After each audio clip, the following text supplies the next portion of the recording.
This is the first time I've made an intro to a dining audience, so I hope I can pull this off. My name is Ann Crimmings, and I'm very happy that you're here with us tonight for what promises to be a delicious program. You already know that, and also a very interesting one.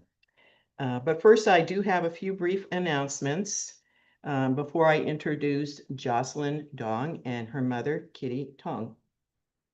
Let me quickly review tonight's procedures, especially for those of you who are attending Sharing Our Stories for the first time. Welcome and hope that we will see you again. For our Zoom audience, please turn off your microphone and your camera video. You'll still be able to see and hear the program, but that will greatly reduce background noise and distractions for both those of you on Zoom and the studio audience. So if you could turn off your camera and your microphone now, that would be great. The presentation will be around 40 to 50 minutes or so, followed by a question and answer session. Those of you on Zoom can submit your questions anytime using the chat feature. We'll also take live questions from the audience here and from the Zoom audience if you'd like to voice a question. The program will end at 8:30 and the library closes at 9. And we all need to be out by 9 or you're spending the night in the library. Finally, we hope you'll join us for our next Sharing Our Stories. There will be no Sharing Our Stories in December.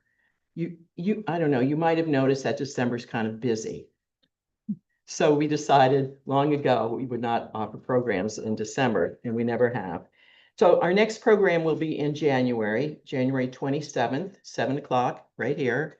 Apparently we're going to have to serve food again. And also on Zoom and YouTube. We're working to finalize our speaker right now, so look for announcements in January in your email inbox. And now it's my pleasure to introduce our speaker tonight, Joy Dong, and her mother, Kitty Tong. Thank you, Kitty. A little round of applause for Kitty.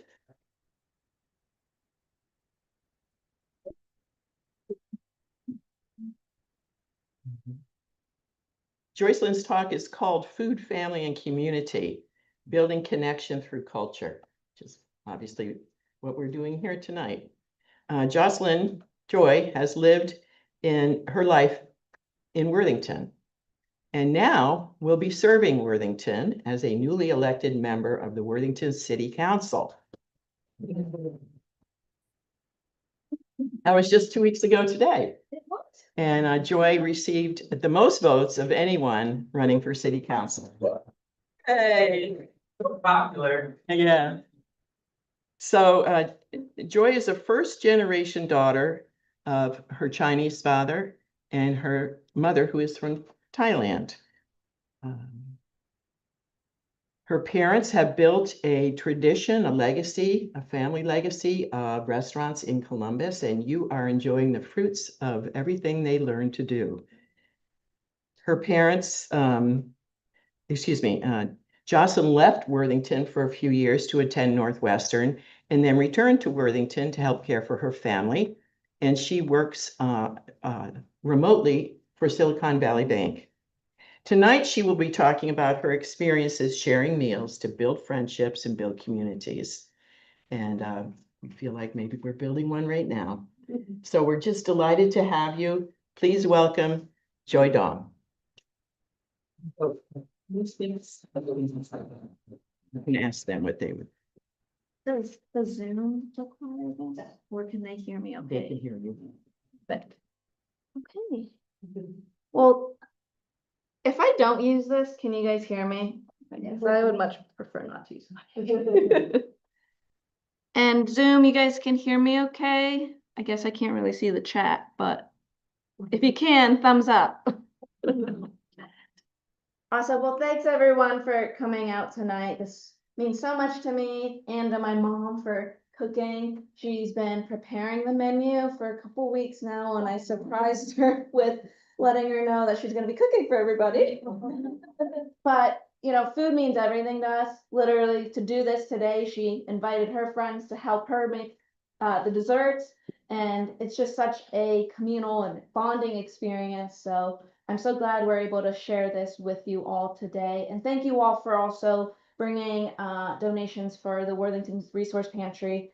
Right now, it's very important that we're supporting everyone in our community, and it means so much that you're able to participate in that.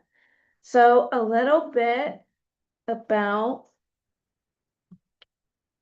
hold on. Is it scroll?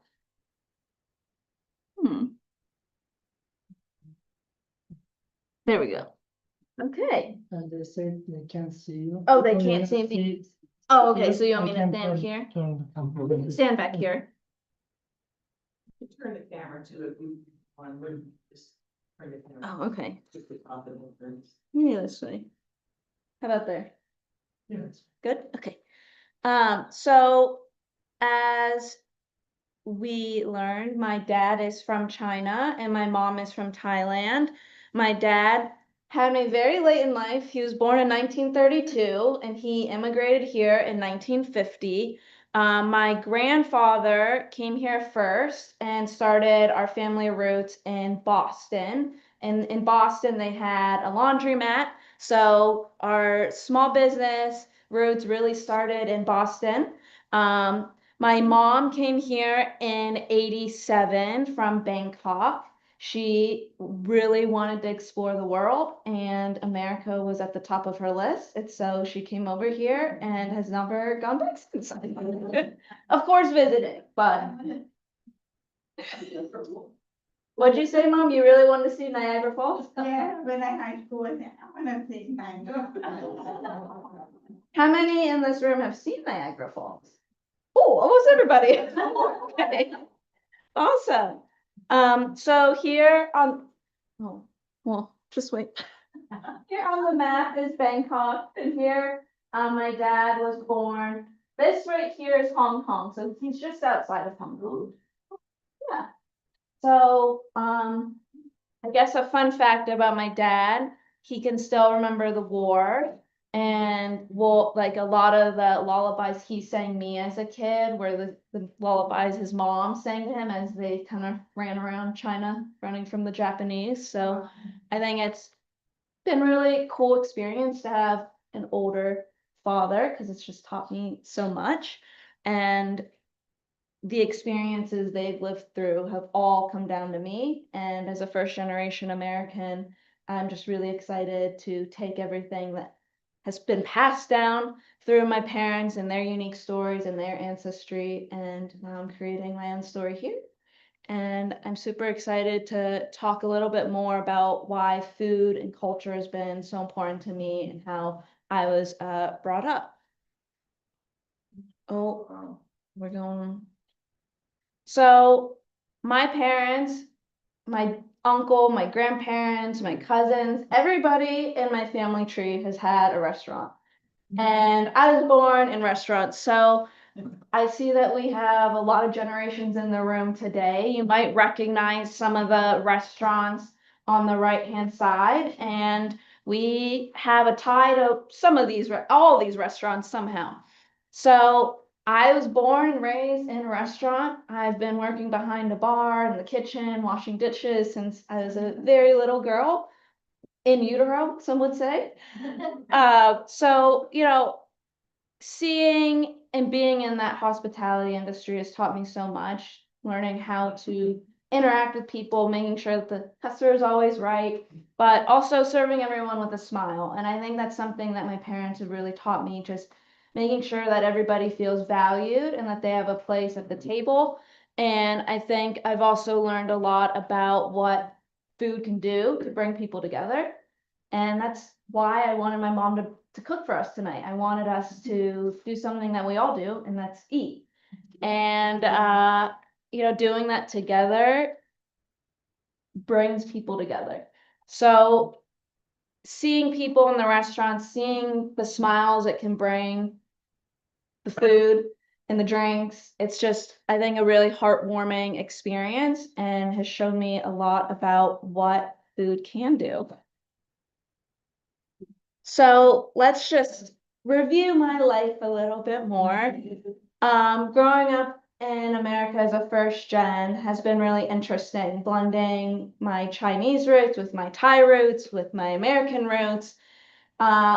Thanksgiving and Christmas at our house means some Chinese dishes and turkey and ham and mashed potatoes.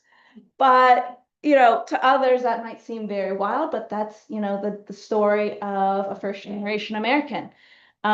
It's also been a way to preserve our culture. So celebrating Chinese New Year, most families don't celebrate that, but because we have those roots, it's been really amazing to be able to celebrate that here and also welcome in my friends and family. So on the next slide, I'll dig into that a little bit about bringing in friends, but food is at the center of all our celebrations. If it's someone's getting married, if it's someone's birthday, someone got a new job, we're going out to eat. So I think it's not just a Chinese first generation Americans experience with food. We all celebrate with food, right? We have Thanksgiving coming up really soon. So I'd love to hear what everyone's favorite Thanksgiving dish is.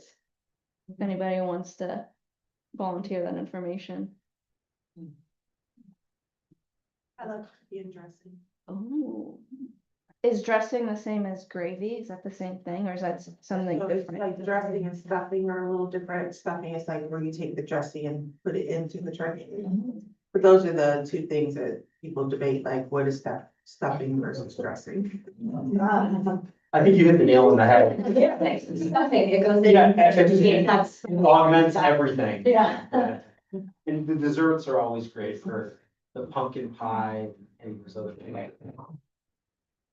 That's really interesting that I didn't know that.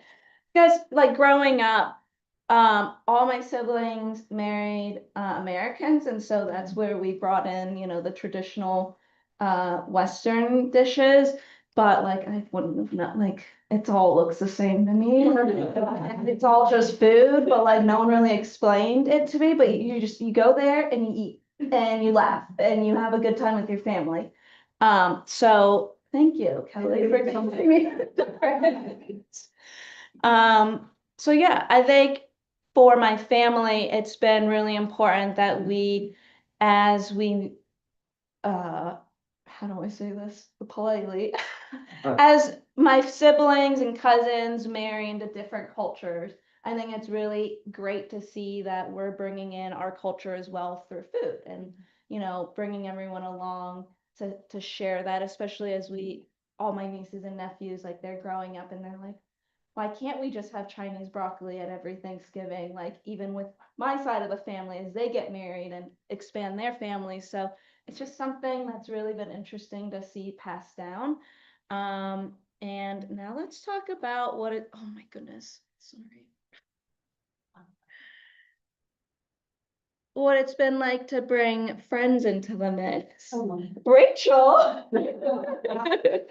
So, growing up, as I started to bring my friends around, they were starting to get exposed to our culture, which has been a really, really fun and interesting thing. My best friend, since I was a baby, when I think we were maybe 5, Mom, when Anna came over and she saw, maybe you want to tell the story, Mom? It's a really good one. I cleaned the whole fish, and when Nina came, he saw the fish, that. He screamed, he said. But then she now loves fish, so maybe she got over the fear things there was. But that's always a fun story that my mom loves to tell, and it really shows how food can change people's perspectives, and can open eyes and mouths to new cultures and new tastes. I remember my friend Taylor would come over for Chinese New Year. And of course, what she remembers are the red envelopes, which is what you get lucky money in for New Year's. But it's also the food and the feeling of togetherness, because all my family is crammed into, our tiny little home celebrating Chinese New Year, and we have red everywhere, and everyone's wearing red, and there's oranges, and she'll always be like, remember when that one Chinese New Year or that Chinese New Year? And it's just been really great to share that with my friends as I grow up. And another memory that I have around food and bringing people along is my graduation party from when I graduated from Thomas in 2015. We decided for my party we cater Italian food, and then we would have Chinese and Thai food as well, because you know my family were very mixed, and then my friends. So we wanted to cater to everyone's palates. But everybody remembers the Thai and Chinese food. We have friends who will come and they'll be like, can you graduate again so we can have Thai food? And I'm like, no, I think city council's enough. But, you know, food, I think, has brought people into our lives. It's kept people in our lives, and it's been a way to celebrate. And I just have really appreciated that lesson that my mom and dad have taught me. Growing up, they would have people over from all different walks of life just so that we could eat. You know, we brought people together because we all need to eat, and it was fun to eat together. And, you know, whether it was a business deal or somebody we hadn't seen in years, it was always, let's go eat. And I think that now more than ever, bringing people together, whatever your background is really important. And I think food plays a really large part in that. And because at the end of the day, not only are we all human, but we all have to eat. So I think, you know, beyond just bringing people together and promoting community, I think food has also shown me that it can open doors. My mom's best friend, John Ty, he owned Siam on Bethel. And through his business ventures in 2000, Disney World, what's the one in Florida? World Disney World did their like big around the world celebration, and he was invited to represent Thailand. And so we were able to go with him, and they had a whole booth because it was like at a, I don't know, mom, a convention center, and they had a bunch of different countries represented. And through his restaurant, we were able to go and experience Disney, but also share with others. I mean, at a very large scale, Thailand, which is such a cool experience. I mean, I was only 4, but those are probably my earliest memories that I can remember. And to be able to go and do that because of food, because of a restaurant is amazing. But it's not just because of a restaurant, it was because he was able to bring people together and form really close relationships that turned into something, you know, that he was able to do business wise, but also just to include his family means so much. Oh, got it. So what has food taught me? You know, hospitality is an act of love. It's showing that you care about people. I think that that's something that I've learned from a very, very young age. The daughter of small business owners, you are there to make people happy, and you can do that in so many different ways. But at the end of the day, you do that because you care. And I think food is personally, one of my top love languages. I gravitate to do that when I want to celebrate something, when I want to be with my friends, when I want that sense of community. I'll say, let's go get a bite to eat together. Let's go to a coffee shop. It's always about food for me, as you've learned. And so I think what I've learned here, we actually did my work team and we did a cooking class together, and it was super fun to learn how to do different recipes that we've never done before, and it builds that sense of connection and trust because you don't want someone to burn the ribeye. But yeah, I think what we can all take away from this, and hopefully enjoying this meal, has just made you feel really warm inside and excited to listen to this presentation. So you don't have to hear me go on and on. You can take that little bite of yummy food that my mom's made. But it's just a great way to bring people together. Oh, it's so fun. Okay. Let's see. So we're gonna get to the difficult part now of this presentation. Things are really polarized. I think I can definitely share my experiences on the campaign trail. But I don't like that. And I want people to come together. And I would love to see us move forward as a community, but how do we do that as a community? How do we move forward? I think we use food. I think we, welcome people to join us for a meal. And I think using food as a bridge to build common ground is a really great opportunity to really emphasize our community and how we can come together to move forward. What does that look like? Oh gosh. Okay, so, as I campaigned the last, how many months? 8, 6? I don't know. Some people can be really nasty. I'm sure Amy, Kelly, and Brenda can share stories about that, and Rachel, but what I've also learned is people want to come together, people want to build our community. So using food, whether it's a potluck or shared meal like tonight, I think it brings people together and almost neutralizes the situation because, again, we're just eating, we're having a good time. We're oftentimes looking at each other when you're sitting at a table and you can have really honest conversations. And you can also, as I've learned through my friendships, show people and expose people to new cultures. And I think that's something that we're missing right now because there's a lot of fear around others, but food can teach you a lot. You can try different recipes, you can learn new traditions, all through food.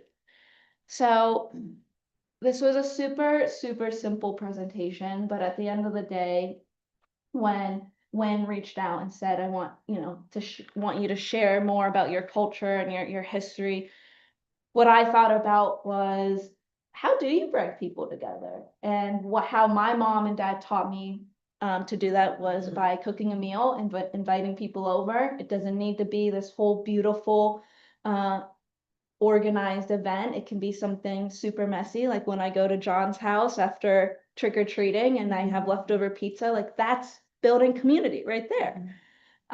So next time you have extra, food, or you're hosting a tailgate, invite your neighbors, invite people you haven't seen in a long time, because at the end of the day, that's how you build community. Opening your door up, opening up your kitchen, I think can do a lot, especially now during these polarized times. So thank you so much for coming out tonight. I really appreciate everyone coming out, and thank you, Mom, for cooking. You did hopefully you find that I did. Joy, could you tell us anything about your father's decision to come to the United States? His early experiences? I think, the war played a huge part in all of that. The Japanese probably scared him out of China. But no, the communists really had an impact on that. My great grandfather worked on the railroads, so here in America. And funny story, after they were done completing the railroads, they said, okay, you got to go back to China, even though the whole deal was we promised you citizenship if you work on the railroads. But he decided, okay, I'm going to go to Canada. And then the Great Fire in San Francisco happened soon after. So he just said, oh, my immigration papers burned. And that's how we got kind of our official start in the country. But, I think, not to get too political, but just shows you that immigration has been for a very, very long time an interesting topic in America. But that's really our roots. My great grandpa being a railroad worker, he was able to bring my grandpa over. They started the laundry business in Boston. And around that time, the war is really picking up.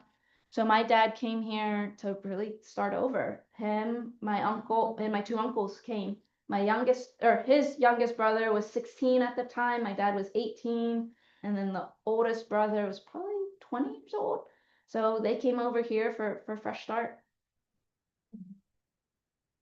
And how did your family end up in Columbus, Ohio? See if I can. Or did I miss that? No, no. This restaurant, Joe May, was a restaurant staple here in Columbus for a Let me- very long there's a way to time. do it. And my great uncle, yeah, my great uncle founded that restaurant. And so after my dad and uncles were finished with Boston, they decided to come help their uncle here in Columbus, and that's what brought them out here. So a restaurant. Put that downtown. I think. Oh, so, no, you yeah, can't. Yeah. Ross. I want this. You can't. I want the background crap. What's that? That's Still for, there? that's for power. I don't think so. I think it's. No, shut I don't want to down. see that. That's been up and on for Do a while. you, I know, does but I don't anyone think in you the can get audience rid of it. recognize any of Please these take on rid of it. restaurants? Before you came down here. Like that, Get it. like that. I am, keeping on to downtown, So the most recent Worthington restaurant, or close to Worthington, would be Joyce's Kitchen on Bush Boulevard. And then it is kind of named after me. My mom or my dad always said he chose the name after me, but I've never gone by Joyce, so I don't. It's so weird because I used to go there all the time after. I Did would you go- really? Yeah, after we would go mountain biking. My Oh, buddy would live there and I would drop him back off. So what a small world. and Vertical Adventures was over there, Yeah, right? yeah, absolutely, yeah. And so maybe I served you as a child. I was probably a challenging patron, much like being a challenging neighbor. I honestly don't remember, and Mom, maybe you do, but I don't any difficult like customers. Like I feel like when you're there to eat, like you're happy, right? I don't know. And then a restaurant that I don't have up here that's also Worthington. Do you know where the Natalie's used to be? Yeah. My uncle owned that building for a long time, so there was WC Gathers and China Belt. No, was it not Peacock West? Oh. I don't know. There's a lot of peacocks. Family. There's like Peacock Kitchen, Peacock West, Peacock. I don't know a lot. Why peacock? Because it's Asian. I don't know.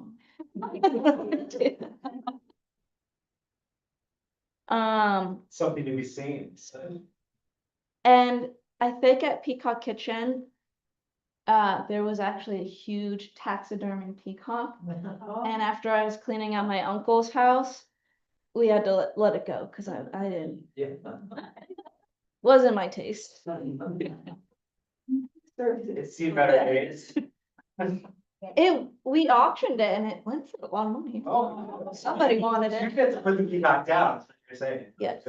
Shauna, I wanted to hear more about the Thai and Chinese dishes at Thanksgiving. I feel like I only got a little bit of the surface, so Oh. I want to hear more about what are some favorites that y'all make. so definitely rice.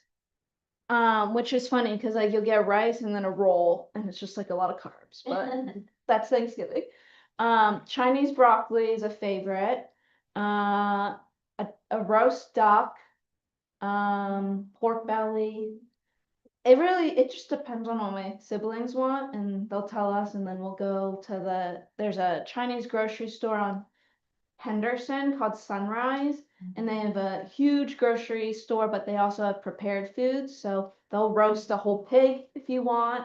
They have pork belly, roast pork, barbecue pork, a bunch of food that you can just get, and it's a lot easier than cooking. My dad loves to cook, but now he's 93, so it's been a little while since he's cooked. Because if anything, we don't let him cook because he makes a mess. But yeah, like he used to cook a lot, but now it's usually my mom and I, or we just order it. Thai food, we really don't bring that to like Christmas or Thanksgiving, but like New Year's, I've been cooking New Year's with my boyfriend. We'll do like small Christmas, Thanksgiving, New Year's at home. And just because it's hard to get people around in the wheelchair, so we'll do it at home. And we'll do like a Chinese dish and an Italian dish because I don't really like turkey. Sorry. But I'll do like a short rib or something else. And then a Thai dish. So we just whatever we want, we'll make. There's nothing standard really. Any as of late, there's nothing standard. Kind of spoiled in that sense. So yes, you have 4 people in the chat. I don't know how you Oh. get to it, but. I don't. Ooh, I saw like the chat window. was kind of- Oh, can't see the restaurant. See the restaurant?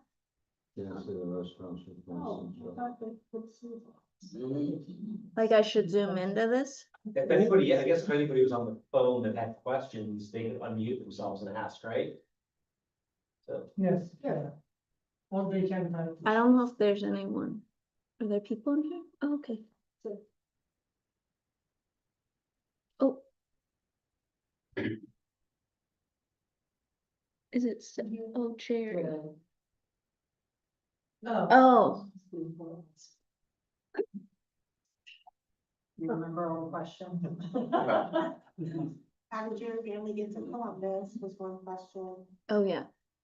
How we got to Columbus, Chinese and Thai staples, for like Thanksgiving and Christmas. The background on the restaurants. Oh, the background on the restaurants and learning more about how we're connected to all of them. And why your dad came over? Oh, and why my dad came to the US. Hopefully that helps. John? yeah, just a kind of general question, given, your family's, unique kind of, an Asian experience of Chinese and Thai kind of coming together. Have you, kind of growing up in Columbus and being part of all these communities, are you kind of tapped into like a larger kind of Asian community? And if so, like, what has that experience kind of been like?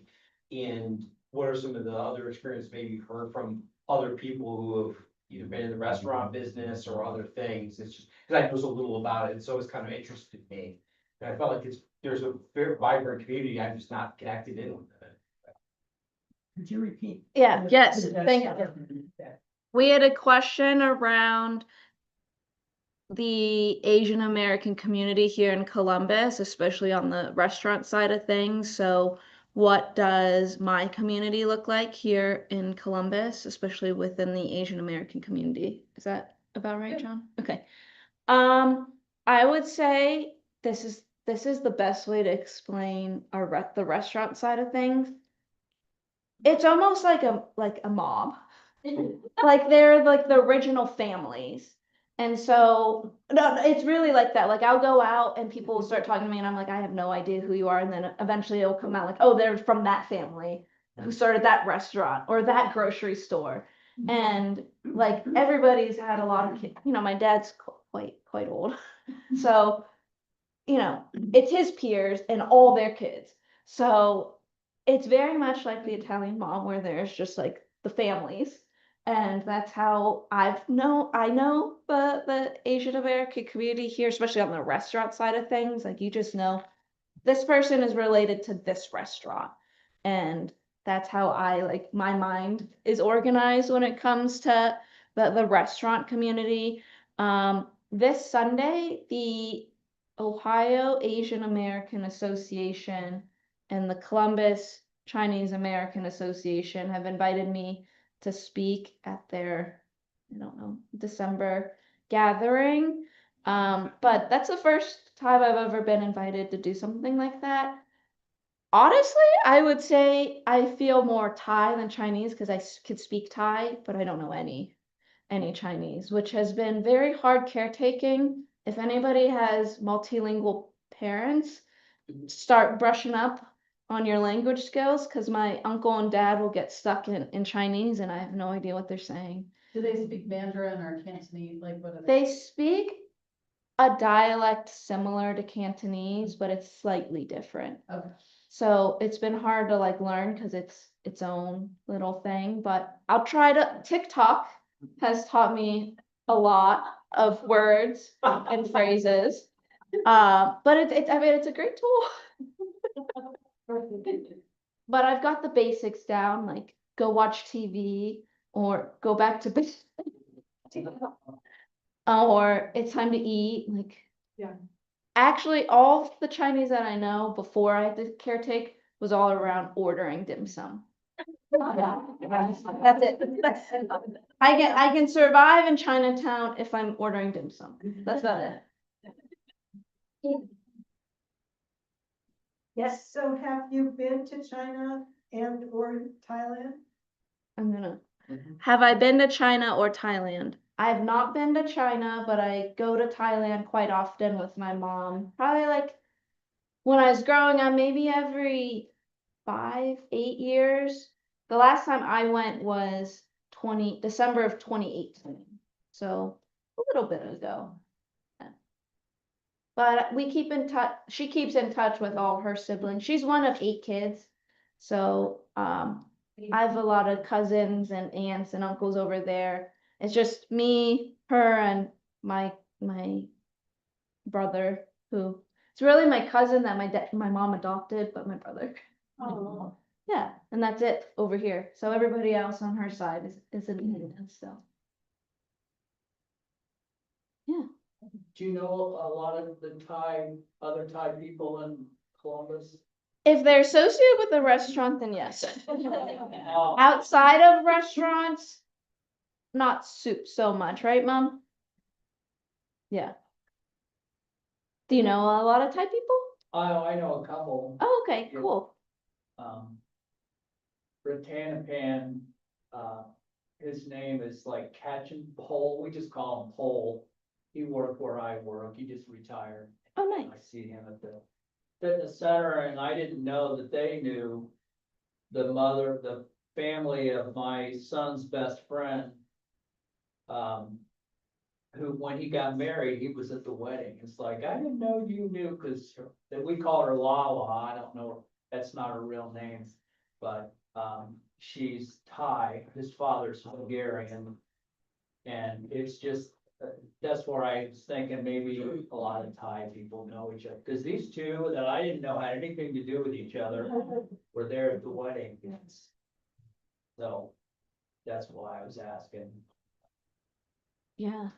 The Siam, did that used to be on Kenny, or has it always been on Bethel? It was on Bethel for, Bethel. yeah. And they also have at the convention center, a restaurant that's still there. Yeah. Are you involved at all with the Asian festival at the end of May? I'm not personally, no. There's a lot of food there. Yeah, we're no longer in the restaurant business. Now my mom has a picture framing business. Well, they always had the picture framing business and restaurant when I was growing up, but picture framing, there's not that much culture. Just art. It's smaller. Smaller community. You know anything about your dad's time during the Second World War and before he came over? I mean, he was pretty young when, He's oh, about sorry. 13, I think. The question was, do I know anything about my dad's experience with the war and growing up during that time period? A lot of it is like running from village to village because it was pretty brutal. Yeah. The treatment that the Chinese people was pretty bad. So he's always on the run. Yeah, so he was always on the run. That's what he'll tell me Yeah. from his formative years. I know he spent a little bit of time in Hong Kong before immigrating here, but he's a very positive man. Like he's never shared any horror stories. If anything, it's like one of my uncles was going blind, and traditional Chinese medicine was you have to eat black lab puppy. So like those are like the scary stories out here, but there no war stories.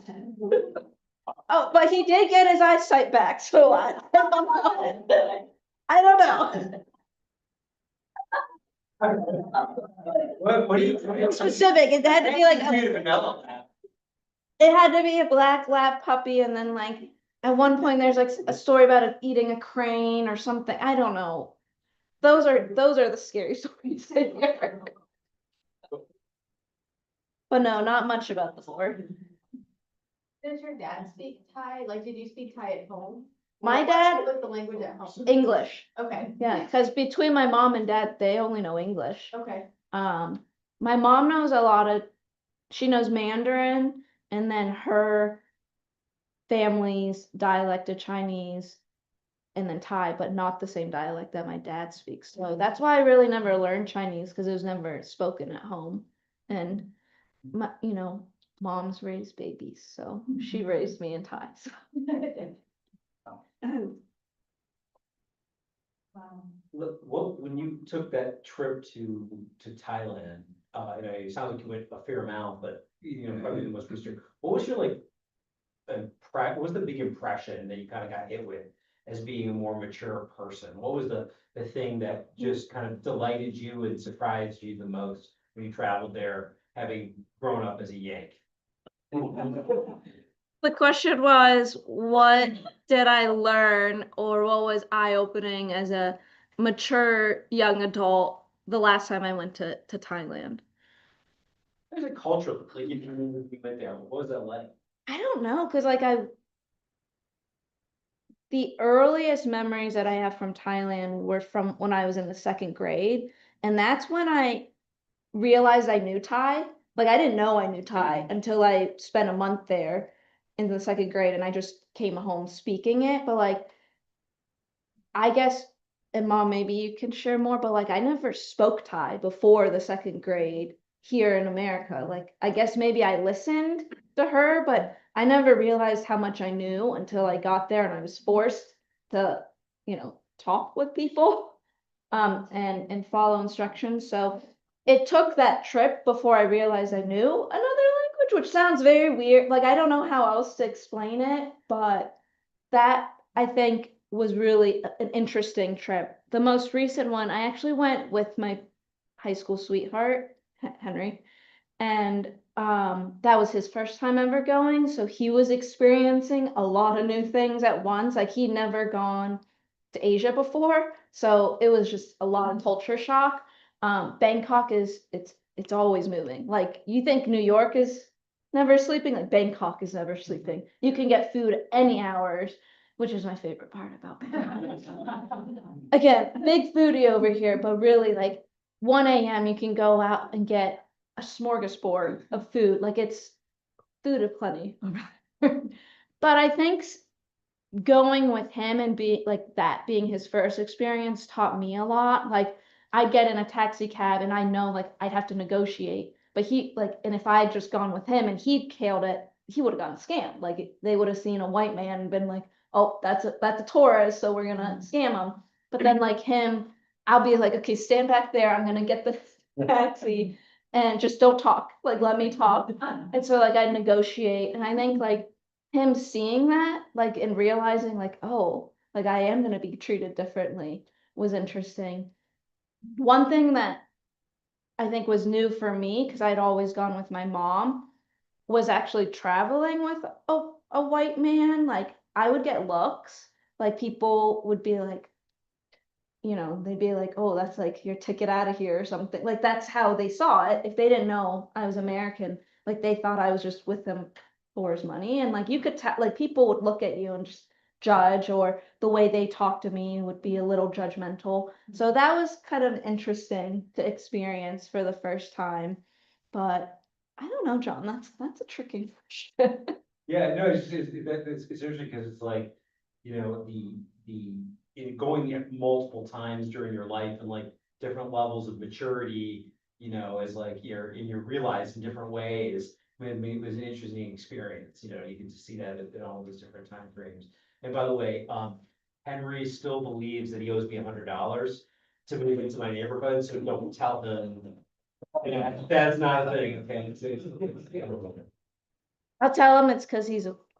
Yeah. Sean. Since you brought up dim sum and I'm still sad about Sunflower closing, do you have any favorites? Or Yes. does Coco. Your dad have any favorites? Coco on Bethel. It's great. Okay. It's like near the Buckeye Pho or Micro Center, Yeah. right there. Okay. It's So in- good. In that building on the back side of it? Or is it- Yeah, like right next to Buckeye Pho. Okay. Oh, yeah. I know. Yeah. That's, we just went Sunday for my birthday, so yeah, Oh. because food and celebrations. Yeah, How's Coco spelled? COCO, yeah. It's very Like the yummy. movie. And if you don't wanna go there in Dublin, there's Thai ginger, which is pretty good, but we've gone there for too many years, so we need something new, and Yeah. Coco provided us that. And Could you talk about your experiences, going to Worthington schools as an Asian American? yeah. The question was, can I talk about my experiences as an Asian American in Worthington Public Schools? So I went to Evening Street, then Kilbourne Middle School, then Thomas Worthington. I was one of the only Asian Americans at Evening Street. When I went to Kilbourne, that kind of grew, but really is like under 10 kids in my class. And then maybe when I went to Thomas, still under 20, I would say. So very much in the minority, but it's funny. So I ran for city council and somebody told me you're gonna get teased because of the last name Dong. And I was like, no, I'm not. Like, I didn't get teased in school. So like, why would anybody tease me now? Like, in school it was fine. And we should be all mature now, right? But yeah, I mean, that really does summarize that aspect. Like, I don't feel like I was ever teased for being Asian or being different. Like that really, I would not use that as a way to describe my minority experience in Worthington. I think as like everybody just, when you're a kid, you don't know any better, right? So I felt very accepted. I don't know if everybody can say that, but me personally, I think it took until I went to Northwestern realizing like maybe the impacts of being the only minority. Like you don't know what you don't know until you go to somewhere new and you realize there's like different ways and different cultures. I don't know, that's a tough question, just because I don't like have a negative thing to really say besides it would be nice. It obviously would be great to see more diversity because I think it teaches everybody else something new. Like I don't know if I had to learn accepting, whereas people around me probably do, because they've grown up in somewhere that is very monotonous. Mrs. Moore was our guidance counselor teacher when I was in elementary school, and you would agree, right? Like that wasn't an issue at Evening Street. Joy, and I was, had the good fortune of being the school counselor when Joy was at Evening Street. And, she was delightful as a little kid as she is now. And everybody felt that way about you. So was there acceptance and absolutely. And as you say, Joy, the beauty of young children is hip hip hooray for differences. That's what makes life interesting, right? Yeah. And maybe another aspect of that question is we grew up, like grew up in a low income household growing up here. And if anything, like I saw the community really come together for that aspect. Like one Christmas, I think like we were identified as, I don't know what the word is, Amy, you might be able to help me out on the, like, it was like an angel tree program, basically. And like, I don't know, my mom got a bunch of gift cards and she's like, why? And they're just like, because we know you need help for Christmas. And we were like, okay. But like that, I think really showed the power of the Worthington community, especially, back then, that was kind of a long time ago. And I didn't realize that there were programs like that until I was an adult, but I never knew that support was given to us until I was much older. But I do think we do, from my experience, it felt very welcoming from that aspect, from the low income side of things. And I'd love to give back to that one day. But yeah. But during your campaign, apparently, I had the impression earlier that you did run into some resistance. Is that word?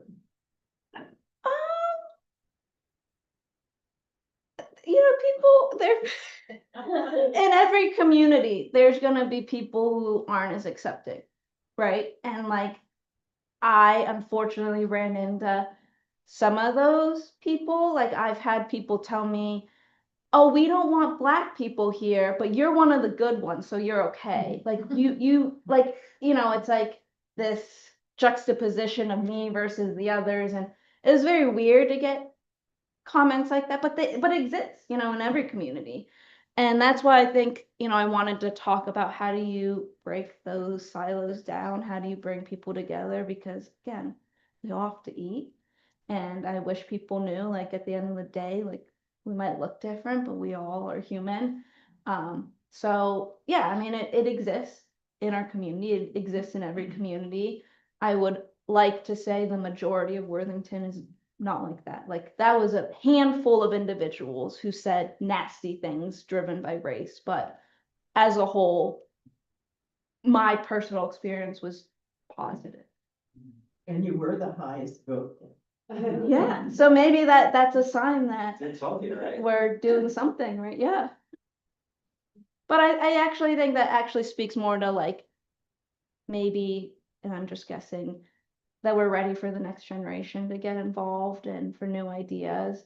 I don't think it was a race thing. I think it truly was campaigning on positivity and making sure that everyone in our community is accounted for and all needs are met. So Great messaging.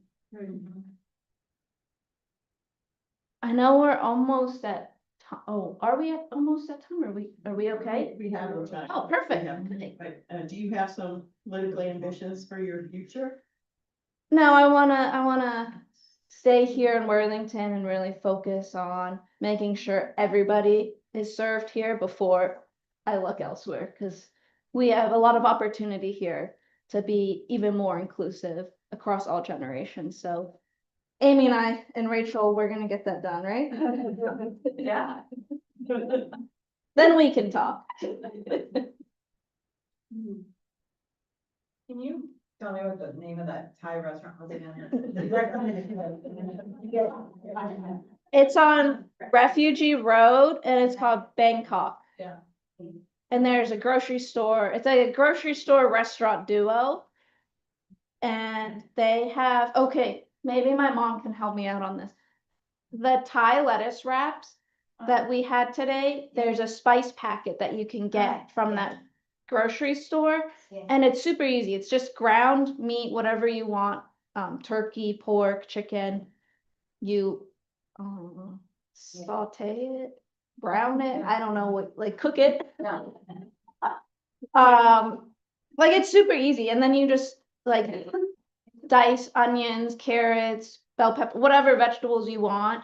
Dice that up, throw it in with the meat, and then put that seasoning. The more seasoning, the spicier it is. But I can send you a picture of what that seasoning packet looks like. If you liked the pork. Okay. Yeah, and it's, I mean, it's super cheap. Like, it's $2 a pack. But yeah, you can get that there. You can only get it there. Unfortunately, the Asian grocery stores in Columbus, I haven't been able to, like, locally, I haven't been able to find it. So have you? Where? Oh, Park to Shop on Sawmill and 161, I guess, has the packet now. Park to Shop. Oh, practice. Next to the old Joanne Fabrics. Oh, we're not. Yes, yeah, Joanne. The curry, I don't think is easy to make.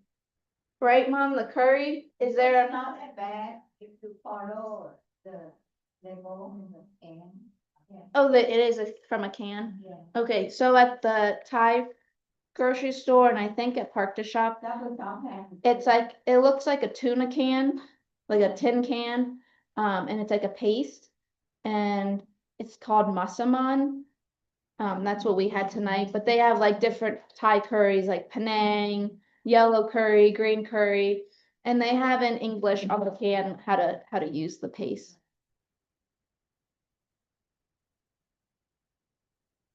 I have a question for you. What is your favorite dish to make then? So when you're celebrating with Henry or you're on holidays and special celebrations, what's your favorite dish? I do really like the masaman curry with the onion and cucumber sauce. Oh, I like dump, that's like, Yeah. is good. And Henry really likes that too. We got a lot of our friends onto the lettuce wraps. Like it's so like it really is so easy to make. Like all my friends have it on their menu boards every week. Like it's a weekly dish for some households. I really like, it's very basic, mango sticky rice in the summer. That's really yummy for dessert. It's like a coconutty, mango-y sweet rice. I don't know. My cousin brother, his mother-in-law, immigrated here, or is, I think on a travel visa, I don't know. She takes care of their baby and she cooks a lot because she just watches the baby, so she has a bunch of time. So she cooks a lot of good dishes. There's like this dish that I like that she makes. It's kind of like, it's yeah, it's a savory dish. It's a ball, and inside the ball is like ground pork, I don't know, like some sort of meat, and then tapioca wrapped around it. So it's like a boba, but like savory almost. Yeah.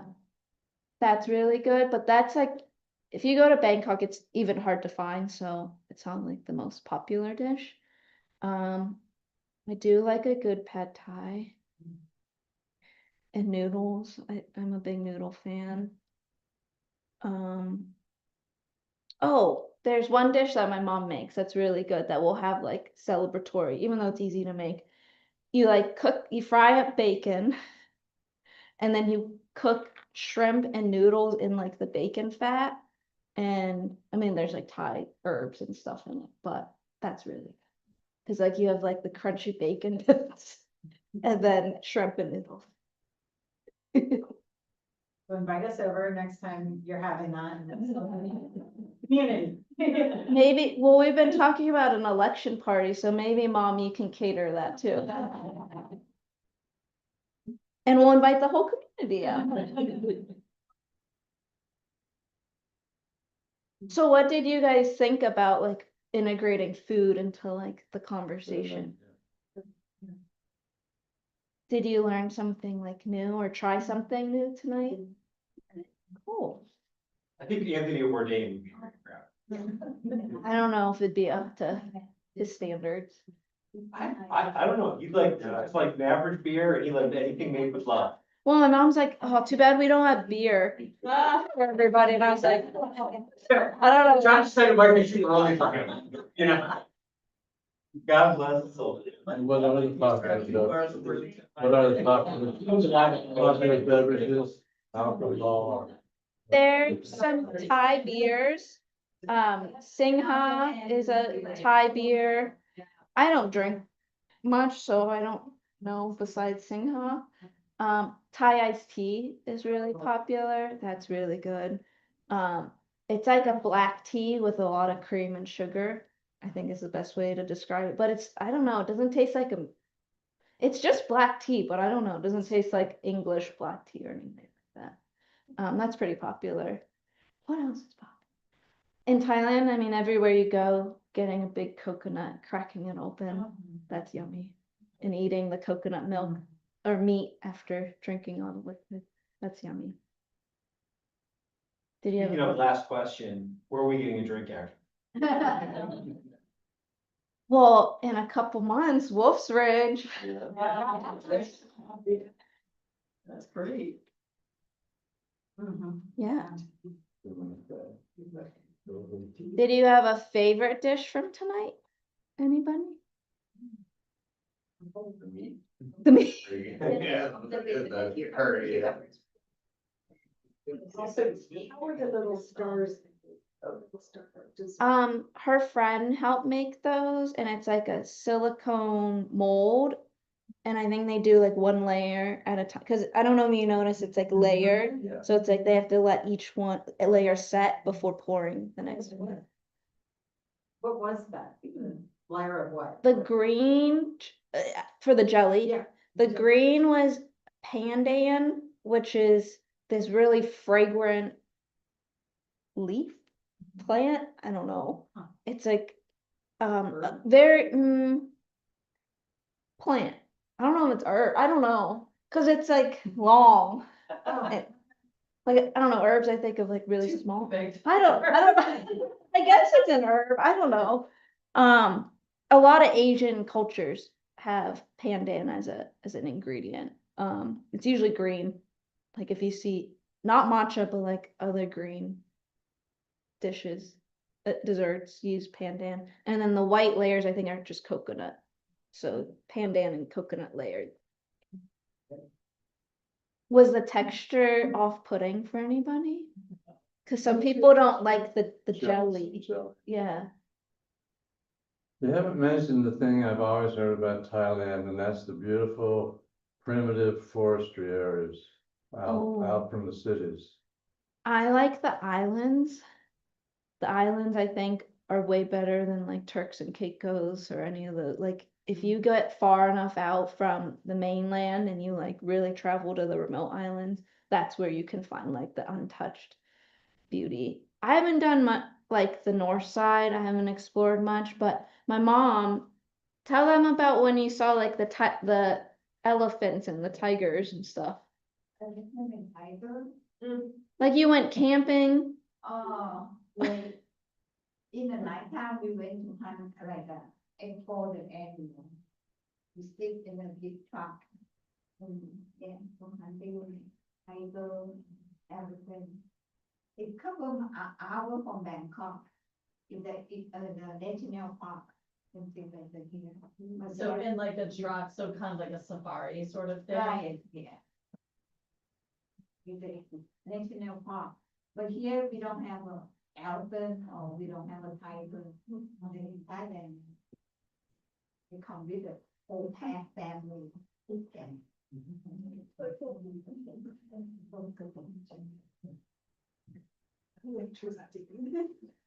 Has anybody been to Thailand or China? No, okay. Maybe we need a group travel there. For the longest time in high school, I tell my friends I have my wedding in Thailand. I'm not on that train anymore, but all my friends still are. And so they're like, when are we going to Thailand? And I'm like, Over. we're not going to Thailand. It's just so far. Like I would hate to make someone go that far for a wedding, but I'll go. maybe that's a good way to keep the guest Just list in down. Okay. How long is it to travel there? It's like a whole day, basically, because from here you go like either Chicago or somewhere west, and then you go to like Japan or Korea, and then to Thailand. So at least 3 flights to get there. So is it like, isn't it 90%, isn't it like 90% humidity for like constant all year long? Yeah. Yeah. How many season in your country? Is there two? One is hot and second is one damn hot. It's- What is that? That was a shock for Henry. Like he'd shower, get out, and just be sweating the moment you step out. It's very humid. It is gross. All the time. Yes. In the world, in the middle of February to, July, August, it's hot. March and April, super hot. Right, never went that. And the air pollution's really bad now in Bangkok too, because of global warming and then just, human impact. Any other questions? Can I see the map again? Yeah. I'm curious about where Taiwan. Taiwan. Taiwan's like off the, that's all the way over. Way over here. Yeah. Okay. There's another. I know, because I was looking at a map of Taiwan today. Oh, thank you. I was wondering, how do you say the province name that your father's from? Is it Guangdong? That's how I say it, but I'm American. It's funny, I think I mentioned on Sunday I'm going to some Asian American gala thing, and they texted me and they're like, "Can you send us your Chinese name?" So I had to have my mom write it. And I'm like, "But like, don't call me that or anything, because I'm not gonna know." Like, I won't answer to. Like, I'm just getting used to going by Joycelyn. Like, all my friends and family call me Joy, so I have too many names right now. How was Joyce? That really throw them off. Yeah, no, a lot of people are like, "Why are you going by Joycelyn?" And I did do that strategically because Joy, Dong together might not look good on a sign. Does your last name come from the province? Yeah, I was wondering too. I don't know, Mom. The last name is Dong, it comes from your dialect. What do you ask? No, he wants to know if like our last name is the same as Oh, this, no, different. not different, totally different.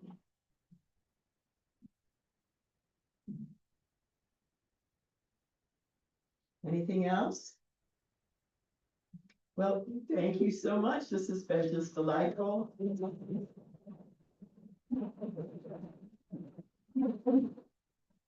Thank you all for coming and again for the donations. I know the Resource Pantry will very much appreciate your support this evening. And thanks so much for learning more about my heritage and my mom's. Thank you.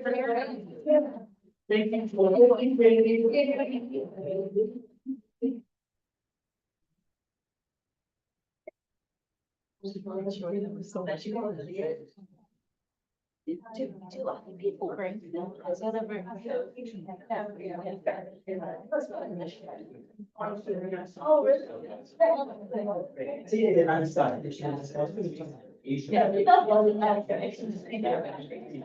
You may want to.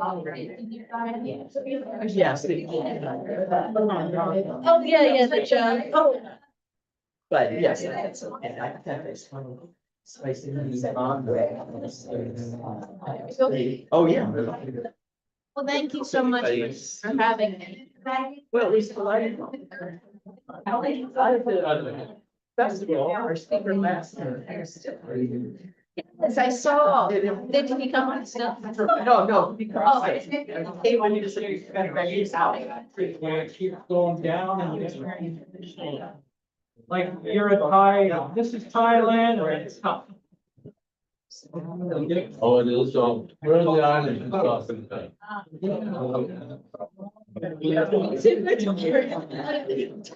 Oh, yeah. Out of the fourth of there. Oh, that's okay. Oh, that's good. You get to share a piece of your. Well, I didn't know Thai. And I think I'm on the list. Yeah. I like that. Yeah, I'm excited to make it. Yeah. Yeah, she seems very, very pretty. Yeah. More, Thank you again. Say hi. Yes, absolutely. Come over. Recruit some people to help us in the first act. Yes. Like you yell. Chairs against the wall.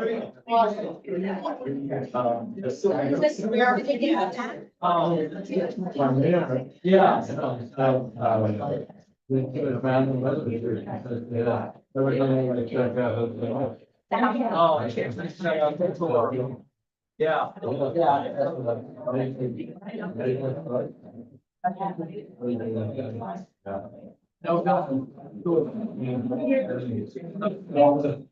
I know all of that.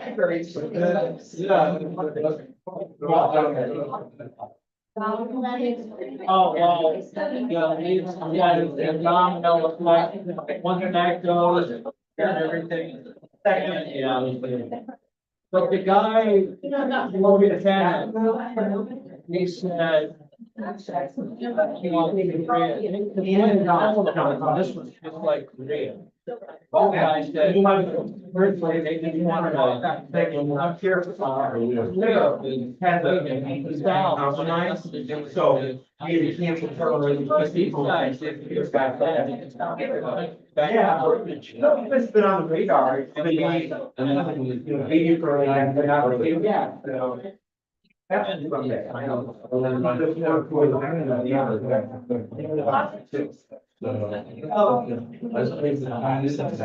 I mean, mom, don't need to say. Or the next one.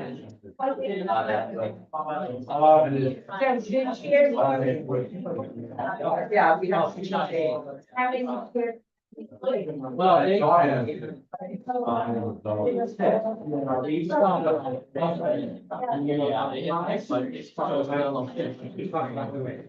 But the Chinese, came in right on the north side. They voted right down, like they were used. But I don't think the Chinese weren't helping.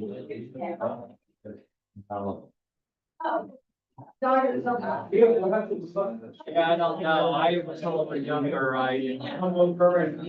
I'm in the back. Come over. Yeah. My golf cart goes twice a year, and he's got a friend, my mom did it, but he's got a friend that does it. Right there, on the start of the letter C. Yeah, he's been, well, now he's a pro.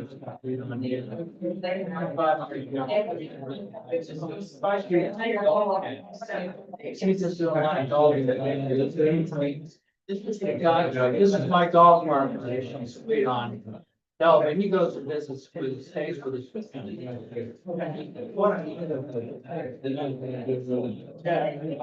Worried I'm gonna lose the golf. Yeah. Well, he does, his friend does the land, but he does. My father was. He does do a lot of, he goes. Yeah. Oh, I go to temples, really waterfalls.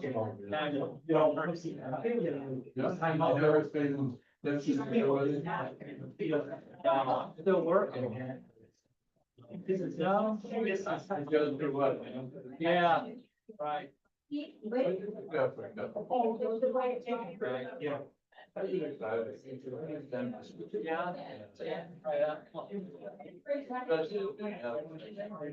Yeah, it goes somebody there. Yeah.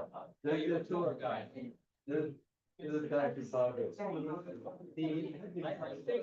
I think he lives in the cheap. Yeah, things are cheaper there. You say you don't, you're right about it. No, I'm here. Yeah,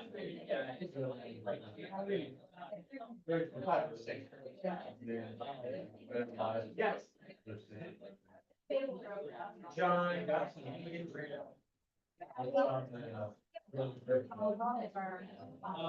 Oh, yeah. Well, I mean, the big, yeah. Oh, yeah.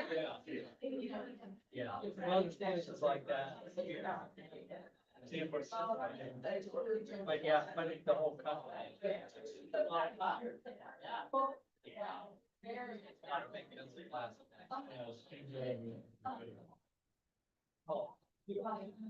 Oh, yeah. And then they thought it did the right, thought it was then they found it was John, or from, Eisenhower. Truman started it. Yeah, yeah. Truman, somebody, I guess, went to Truman and asked for his help, his support to, and Truman said, no, he right away was like, we're not, we're we're with you.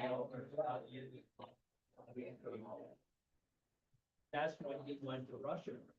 Yes. He goes, "'Cause you can't be a little country without having a big guy for you." I think they're giving it. Yeah. Do we pull your car up?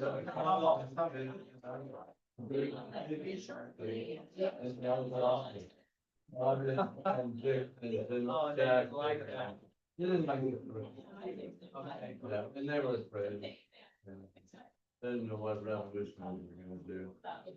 Well, we were expecting Trying to- Yeah. Yeah, before, but there was a choice. I know, not bad. The people, Oh, Batista, yeah, he was, right, he was, right. Yeah. It was, right, Yeah. Las Vegas. Yeah, it was all crooked. Right. I didn't mind for Cuba. There's a little playground. It was a playground for them. Yeah. The next time we should remember, look at healthy. As the vice president. He went to Cuba. As the vice president, yes. Oh, I And said. stirred up a lot of interest. Yeah.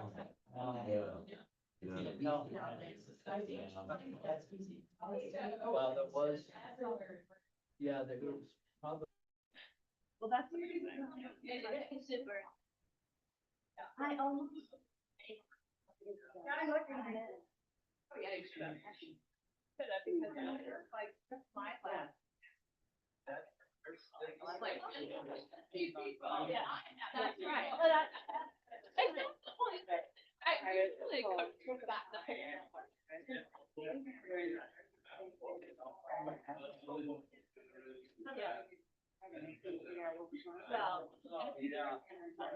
It's stuff like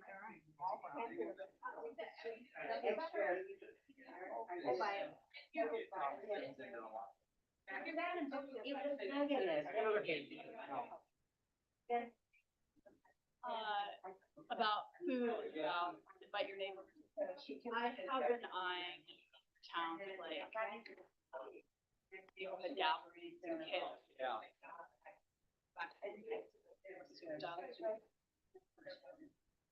It is something that inspires me, and that was one thing, if there's any way this was add to that, but I haven't talked to Dave. I wanna come up with something.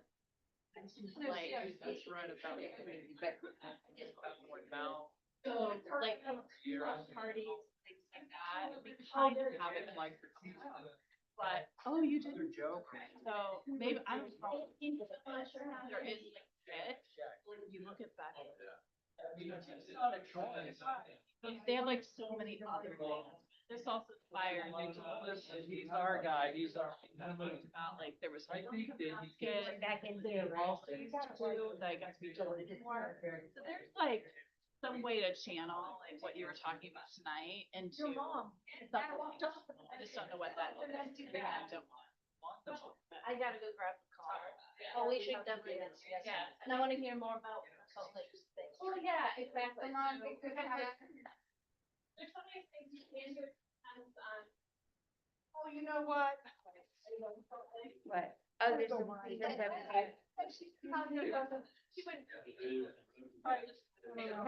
Give me one, and I can do it. Yeah, I think it was food. Oh, I see.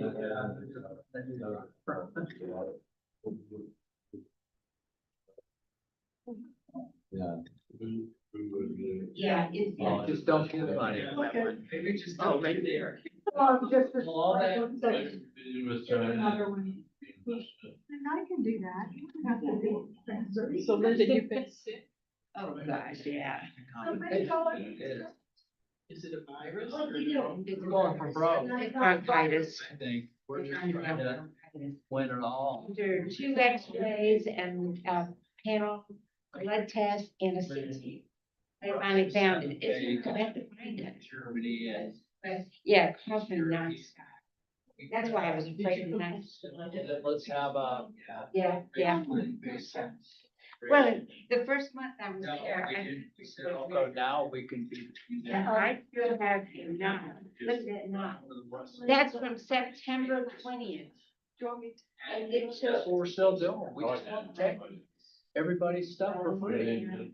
I had, you know, how you feel. Yeah, right. It's always, it's always, But it- or it's a flip. But Right, so everybody's, yeah, all that. it was one of those I trips. know. So that took It's me a not good. nice. No. And then she had a virus and then she got chicken pox. No, but, All right. Okay, oh. So I'm glad to be home. Me too. I think I certainly did. That's what you need. Well, it is, but I sure didn't get it there. You know. Night, Tom. I I mean, Oh. My goodness. That was fun. So we didn't have that many of our regulars tonight. yeah, where's the name? My room's called the 30. Oh, Maddie was. Maddie, yeah, yeah. Well, I was glad to see her. I know, well, now I know why. Text that I had seen her. I got. Is something here? Did you? Monday. Oh, you did. I get a hug too, yes. Oh, yes, yes, you did. Yes, the banner, yes, thank you for that. Well, I'll make up for hugs whenever I don't have this, guys. Definitely. Rest, don't do nothing. I'm sure you're getting it together at the house, but. That's what I mean. I mean, No, I couldn't believe it. I slept in until 12:30. and you didn't even go to the grocery store. Oh, no, no. One, we had, did you eat? You can order it Well, I missed him. see you back there. Yeah. Oh my God, it's been a while. in. Just got home. Good home. Should have left that over there. Yeah, I know. I would have loved to have left it over there. But you still care, you got.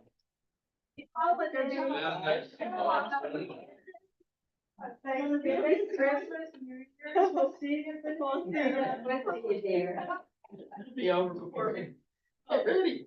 Well, and I want to thank you again. You know, it's another year behind you and look, the year turned out beautifully. Yeah, it's been really fun. Yeah.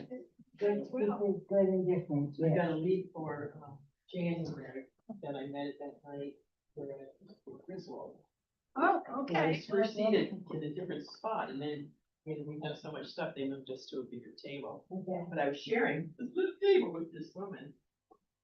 Patience for us. But I told her about us, and then she said, my parents are immigrants, they're from England. She's white, they're white. I said, That would be a "That'd great fun." story because we haven't had anybody. Oh, yeah, that would be cool. Yeah. So I'm gonna That call her event- this week. That event at the Griswold was unbelievable. Really, because boy, they, like I said, it never had been open to the public before. It was busy the entire Yeah. Really? Yeah. packed with This people. table. And our table, I mean, everybody else is sitting behind their tables. We're out front grabbing. Yeah, that's what I always did, was up front, they sit back there behind me. You know, and there were, what are there, 12 people in the class? I don't even know. 10, 12 people in the Yeah, bed. and And it they did did it. all that for 12 people. Yeah, that's, Oh, wow. No, Yeah, it was, they did it was, that. I think it was very worthwhile being there. They There did were, I thought so too. there were people who heard about Wynn who had not ever heard about it. Heard. Yeah, Yeah, yeah. and they were all like, Well, I always felt like it was good because the people who were there never didn't know about Wynn. Yeah. I always felt like it yeah, was and I don't worthwhile. know how people don't know about Wynn. That's the thing that gets me. Yeah, I know. How in the world did they not know about Wynn? Yeah, after all these years and all this. In the newspaper? Well, they were in their bubbles. People live in their bubbles and that's it. They do. Yeah, And I'm more convinced of that ever the more I travel. my neighbors from across the street were there. They had no idea what, I said, that's what I'm doing in my house. all the time. Yeah, I'm in my that's right. basement doing this stuff. In the basement and work. Well, and thank you for covering everything. I know it's not a lot. There's been a lot going I on. don't know, like a little, Yeah. yeah. Well, and you had other stuff going on with your, the historical thing too, didn't you? Oh, yeah. Yeah. I mean, well, now I'm just gearing up for Christmas right now, but in the summertime, yeah, I work on the tours and stuff. Yeah. Yeah. It's okay. Sorry, didn't. Yeah, I was doing, Yeah, I was gonna say. yeah, so those are my three biggies, and, Yeah. you know. I was doing, Fun. we've, you know, we've transitioned from the institution to a foundation, I'm one of the 5 board members doing. Oh, really? Oh, wow. Yeah. So that's a pretty big deal. We're trying to sure promote is. property. Where did we get your sign? It's right here. Sharon took it down for me. I take it out, because I'm part of it. Here? Yeah, well,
Have your attention, please.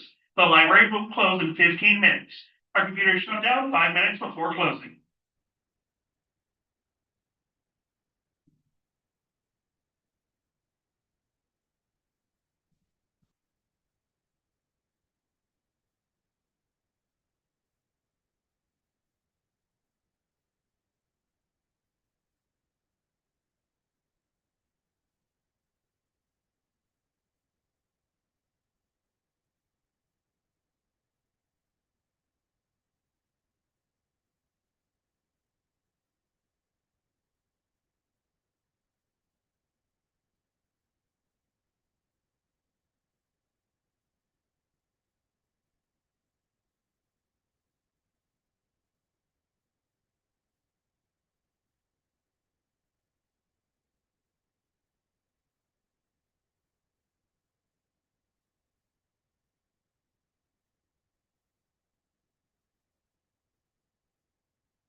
Attention, please. The library will close in 5 minutes.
The library is now closed. Have a good evening.